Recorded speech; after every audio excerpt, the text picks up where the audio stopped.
ಜೇವರ್ಗಿಯ ಬಿಲಾಲ್ ಕಾಲೋನಿಯಲ್ಲಿ ನಿನ್ನೆ ಭೀಕರ ದುರಂತವೊಂದು ಸಂಭವಿಸಿದೆ.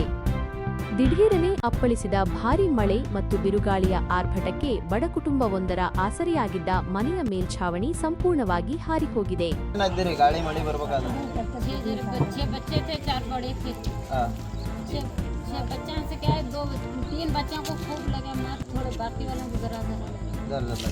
अब 3 जनों को लगा उसमें क्या था सिर गिर फूटा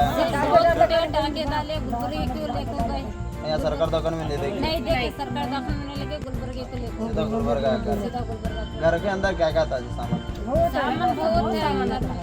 सामान बहुत था मशीन के कपड़े सीने की सब नुकसान हो गया. ದುರಂತದ ಸಮಯದಲ್ಲಿ ಮನೆಯಲ್ಲಿ ಒಂದೇ ಕುಟುಂಬದ 6 ಜನ ವಾಸವಿದ್ದು ಅವರಲ್ಲಿ 3 ತೀವ್ರವಾಗಿ ಗಾಯಗೊಂಡಿದ್ದಾರೆ.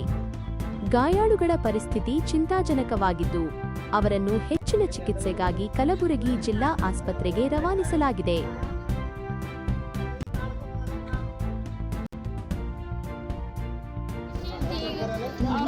अलमारी थी, टीवी थी, सब फूट गया. पूरा फूटे पूरा फूट गया, कुछ भी नहीं बचा. अब तुम्हारे बच्चों को क्या हुआ? सिर फूटा सिर फूटा गुलबर्गे को लेकर जाओ बोले बच्चों को. यहाँ सरकार दवाखाने में क्या ट्रीटमेंट? यहाँ सरकारी दवाखाने में तो खाली दवा गोलियां दिए, ऊपर आगे जाओ उसको बोले. टाके क्या कुछ भी नहीं डाले ಹೌದು, खाली चिट्ठी लिखो ಜೇವರ್ಗಿ भेज ತಾಲೂಕಿನ ಬಿಲಾಲ್ ಕಾಲೋನಿಯಲ್ಲಿ ನಿನ್ನೆ ಸಂಜೆ ಬೆಳಗಿನ ಜಾವ 4 ಗಂಟೆಗೆ ಅನಿರೀಕ್ಷಿತವಾಗಿ ಅಪ್ಪಳಿಸಿದ ಭಾರೀ ಮಳೆ ಹಾಗೂ ಬಿರುಗಾಳಿಯ ಮುನಿಸಿಗೆ ಬಡ ಕುಟುಂಬವೊಂದು ಬೀದಿಗೆ ಬಿದ್ದಿದೆ.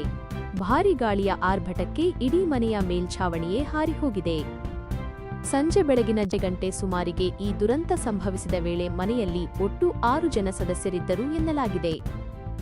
ಗಾಳಿಯ ತೀವ್ರತೆಗೆ ಮನೆಯ ಗೋಡೆ ಅಥವಾ ಮೇಲ್ಛಾವಣಿಯ ಭಾಗಗಳು ಬಿದ್ದ ಪರಿಣಾಮ 3 ತೀವ್ರವಾಗಿ ಗಾಯಗೊಂಡಿದ್ದಾರೆ.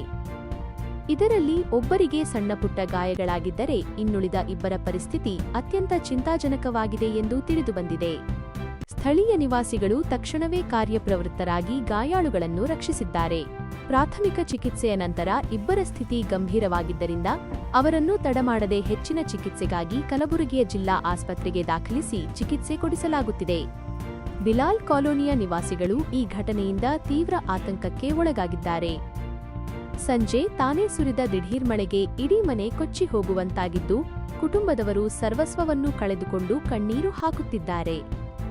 ಮುಖ್ಯ ಆಗ್ರಹ: ತಕ್ಷಣವೇ ಕಂದಾಯ ಇಲಾಖೆ ಮತ್ತು ತಹಶೀಲ್ದಾರ್ ಹಾಗೂ ಸ್ಥಳೀಯ ಪುರಸಭೆ ಅಧಿಕಾರಿಗಳು ಪರಿಶೀಲನೆ ನಡೆಸಿ ಪ್ರಕೃತಿ ವಿಕೋಪಕ್ಕೆ ಸಿಲುಕಿ ಗಾಯಗೊಂಡಿರುವ ಬಡ ಕುಟುಂಬಕ್ಕೆ ಸರ್ಕಾರದಿಂದ ಪರಿಹಾರ ಹಾಗೂ ಸೂಕ್ತ ಉಚಿತ ವೈದ್ಯಕೀಯ ಚಿಕಿತ್ಸೆಯನ್ನು ಒದಗಿಸಬೇಕೆಂದು ಸ್ಥಳೀಯ ಸಾರ್ವಜನಿಕರು ಹಾಗೂ ಕರ್ನಾಟಕ ದಲಿತ ಸಂಘರ್ಷ ಸಮಿತಿ ಭೀಮವಾದ ತಾಲೂಕು ಅಧ್ಯಕ್ಷರಾದ ರವಿಕುಮಾರ್ ಎಂ ಬೀರನಹಳ್ಳಿ ಅವರು ತೀವ್ರವಾಗಿ ಆಗ್ರಹಿಸಿದ್ದಾರೆ.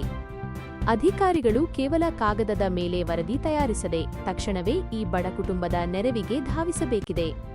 ನಿರಂತರ ಸುದ್ದಿಗಾಗಿ ನೋಡ್ತಾ ಇರಿ ಭೀಮವಾದ ನ್ಯೂಸ್, ಸದಾ ಸತ್ಯದ ಪರ.